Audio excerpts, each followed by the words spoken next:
questions for Jan. Why don't you unmute yourself and feel free to ask.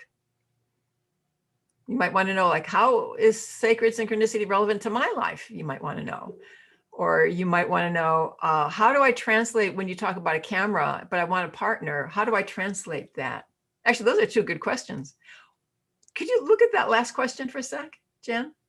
How do I translate? Well, if I'm not there to attract perfect customers, because you said I could come, I mean, not me, but people could come if they're looking for the right mate, the right partner. Yeah. How could they translate the idea that you're going to have a camera there? Like, how can I translate that from looking for a customer to looking for my partner? I had a evil thought about that one day because I'm single and I have been in the dating scene here most recently. But if you want to translate the customer to the romantic department, it's very easy to do, because if anybody's ever done marketing, looking for a customer and looking for a potential partner is almost identical. And change a word or two. I want somebody that's wears a business suit. If that's one of the things you want, that's not necessarily a criteria for a perfect partner. But the same principles apply, is that whatever I want, my perfect partner is going to want me to have. And so the clearer that I can be about what it is I want, the more that I will draw that to me. There's a question, I think it's from Donna. Where'd it go? Okay, how can you start to find yourself when you've been successfully hidden for so long to be what was expected of me?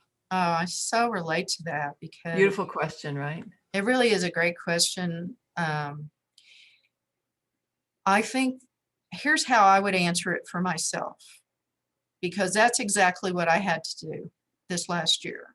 I really felt more and more the need to go inward and out, rather than outward, which was very validated. We have a pandemic and everybody's told to stay home, right?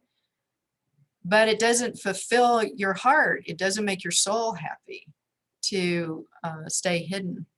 So what I would say is, buddy up. Don't stay alone. Start with one person that's your partner, that's your friend. Add another, join a mastermind. I'm in several group setting things. Part of the trainings that I did last year was to connect with groups of people. Out of that, I reached out to some people and started to build relationships with them. And I think that's what I would say, is that if you've been in hiding for quite a while, your willingness has been listening, your side of you that says whether or not you're willing to step out has been shrouded in doubt. And so that, just building on what I quoted a minute ago, is that if you spend your life in doubt, you get more doubt. But shift that to love. If I were going to ask you, would you be willing to share your love in the world? You might find a different answer. So that's what I would say. Thank you. Beautiful. Well, let's wrap this up. Thank you for your questions, and thank you again for what you're bringing to the world and for letting your light shine. Thanks, Andrea. My pleasure being with you. Bye for now. Bye. Bye, everybody.